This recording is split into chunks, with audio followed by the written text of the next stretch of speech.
کیا عجیب، وہ حیران ہو کے پوچھنے لگی۔ اس کمرے میں آدھی رات کو خود بخود روشنیاں جلنے بجھنے لگتی ہیں، چیزیں ادھر ادھر حرکت کرنے لگتی ہیں، بس ایسا ہی کچھ، وہ گھبراتے ہوئے بولا۔ یعنی آسیب زدہ ہے، وہ کہا لگاتے ہوئے بولی۔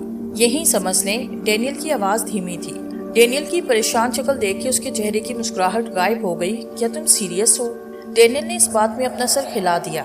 یہی وجہ ہے کہ اس موسم میں صرف یہی کمرہ اس سرائے میں خالی ہے، کیونکہ اس کمرے میں بھوت رہتے ہیں۔ وہ ڈینیل کی طرف غور سے دیکھتے ہوئے بولی۔ ہاں ٹھیک کہا، کیونکہ وہاں چیزیں خود بخود حرکت کرتی ہیں، مگر میں نے کبھی ایسا کچھ نہیں دیکھا وہاں۔ ڈینیل وضاحت کرنے لگا۔ ٹھیک ہے، میں خود دیکھ لوں گی انہیں، میں تلاش کر لوں گی ان بھوتوں کو۔ اس نے چابی پکڑی، اپنی پتلون کی اکبی جیب سے اپنا کریڈٹ کارڈ نکالا اور ادائیگی کے لیے کاؤنٹر پہ رکھ دیا۔ جب وہ دروازے سے باہر نکل رہی تھی تو ڈینیل چپ چاپ اپنی جگہ سے بیٹھا اسے جاتا دیکھتا رہا۔ وہ کمرے سے باہر نکلتے ہوئے اپنے سیل فون پہ کسی سے ہنستے ہوئے بات کر رہی تھی۔ ڈینیل سخت پریشان تھا کیونکہ مس ویلزم اس ساری صورتحال کو مذاق سمجھ رہی تھی، مگر ڈینیل کو یہ بھی یقین تھا کہ اس کمرے میں ٹھہرنے والے دوسرے تمام لوگوں کی طرح وہ بھی آدھی رات سے پہلے اس کمرے کو چھوڑ کے بھاگے گی۔ اسٹیفی ویلمز نے گاڑی اپنے کمرے کے سامنے محسوس پارکنگ میں روکی۔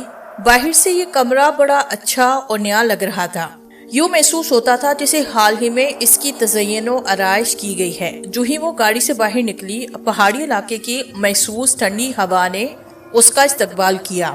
چہرے پہ پڑنے والی ٹھنڈی ہوا کے جھونکوں نے اس کے سنہری بال بکھرا دیے اور بری طرح کپکپاتے ہوئے اس نے گاڑی کی پچھلی سیٹ سے اپنا چھوٹا بیگ اٹھایا۔ اس کا یہ سفر قدرے غیر متوقع تھا، لہٰذا اس کا سامان بھی مختصر ہی تھا۔ اس نے کمرے کی چابی اپنی جیب سے نکالی اور دروازے کی طرف بڑھتے ہوئے غیر ارادی طور پہ سیٹی بجانے لگی۔ دروازے کا تالا کھول کے وہ اندر داخل ہو گئی۔ اندر ٹھنڈک اور صنوبر کی لکڑی کی مہک پھیلی ہوئی تھی۔ گیس کا بٹن تلاش کرنے میں کچھ دیر لگ گئی۔ اس دوران اسے اندازہ ہو گیا کہ عقبی سمت کھلنے والی کھڑکیوں میں سے ایک کھلی ہوئی تھی اور اسی کی وجہ سے کمرے میں ٹھنڈی ہوا داخل ہو رہی تھی۔ اس نے کھڑکی کو بند کیا اور کمرے کا جائزہ لینے لگی۔ یوں محسوس ہو رہا تھا جیسے یہ کمرہ زیادہ استعمال نہ ہوا تھا اور بالکل نیا نظر آ رہا تھا۔ بیڈ کے سرہانے دونوں طرف نئے لیمپ پڑے ہوئے تھے۔ کچن میں لگے نل بھی نئے اور اسی کمپنی کے تھے جس کا اشتہار آج کل ٹی وی پہ دکھایا جا رہا تھا۔ سنگ مرمر کے شیلف اور فرش پہ لگی ٹائلیں، باتھ روم کا جہازی سائز کا باتھ ٹب، سب پہ گرد کی تہیں جمی تھی۔ ایسے محسوس ہو رہا تھا جیسے انہیں کبھی استعمال نہ کیا گیا ہو۔ باتھ ٹب کو دیکھ کے اس کے دل میں عجیب سی خوشی کا تاثر ابھرا۔ سارے دن کی لمبی ڈرائیونگ کے بعد وہ پوری طرح سے تھک چکی تھی۔ اس ٹب کو دیکھ کے اس کے دل میں غسل کی خواہش شدت سے سر ابھارنے لگی۔ اسٹیفنی اس وقت دوسرے کاموں میں مشغول تھی جب اسے اچانک دفتر کی طرف سے اس لمبے سفر پہ روانہ ہونے کا حکم ملا، لہٰذا اسے تیاری کا کچھ زیادہ وقت نہ مل سکا اور نہ ہی وہ اپنی سب مطلوبہ چیزیں اپنے ساتھ لے سکی۔ اس لیے اب وہ اپنی کار لے کے قصبے کی طرف چلی گئی اور جب لوٹی تو اس کے ہاتھ میں اشیاء، خورد نوش کا سامان اور بیئر کے ڈبے تھے۔ وہ سیٹی پہ ایک بے معنی سی تن بجا رہی تھی۔ جیب سے بیرونی قفل کی چابی نکال کے اسے تالے میں گھمایا، مگر ایک دم رہ گئی۔ اسے یوں محسوس ہوا کہ اندر سے کچھ آوازیں سنائی دے رہی ہیں۔ وہ کچھ دیر رکی رہی اور سننے کی کوشش کرتی رہی۔ کئی بار اس نے سوچا کہ وہ واپس سرائے کے دفتر میں جائے اور ڈینیل کو وہاں سے بلا کے یہاں لے آئے تاکہ وہ اس کے لیے کسی اور کمرے کا بندوبست کر سکے، مگر پھر یہ سوچ کے رک گئی کہ ایسے تو وہ سمجھے گا کہ وہ بھوتوں سے ڈر گئی، حالانکہ یہ سچ نہ تھا۔ پھر ایک فیصلہ کر کے اس نے دروازے کا تالا کھولا اور اندر داخل ہو گئی۔ اسے امید تھی کہ فرنیچر اپنی جگہ سے ادھر ادھر ہٹا ہوا ہوگا، کچھ چیزیں چھت سے چپکی ہوں گی، کچھ الٹی پڑی ہوں گی، جیسے اس نے ہارر فلم میں دیکھا تھا جس کا نام اب اسے یاد نہ رہا تھا، مگر یہ حقیقی دنیا تھی، یہاں ایسا کچھ نہیں ہو سکتا تھا۔ یہ دیکھ کے اس نے اللہ کا شکر ادا کیا کہ ہر چیز اپنی جگہ اسی طرح موجود تھی جیسے وہ چھوڑ کر گئی تھی۔ اس نے فوراً ہی سارے کمرے کی تلاشی لی، کھڑکیاں کھول کے دیکھی، باتھ روم کا جائزہ لیا اور پھر تقریباً مطمئن ہو گئی، مگر اسی وقت اسے خوف کی ایک ٹھنڈی لہر اپنی ریڑھ کی ہڈی میں دوڑتی محسوس ہوئی اور اس کی گردن کے روئیں کھڑے ہو گئیں۔ جب اس نے مڑ کے دیکھا تو اسے عقبی کھڑکی کھلی نظر آئی، حالانکہ وہ اسے اچھے سے بند کر کے گئی تھی۔ خوف اس کے مساموں سے پھوٹ رہا تھا۔ وہ کھڑکی کی طرف لپکی۔ اس نے ایک دفعہ سنا تھا کہ پرانے گھروں میں اس طرح کے واقعات ہوتے ہیں۔ اس نے کھڑکی بند کی، پھر کھولی، پھر بند کی اور پھر ٹھیک کھل اور بند ہو رہی تھی۔ اس میں کسی قسم کا نقص نہ تھا۔ جب اس نے کھڑکی بند کی تو شیشے میں سے باہر دھیمی روشنی میں اسے کچھ حرکت نظر آئی۔ اس کا دل دھڑکنا بھول گیا۔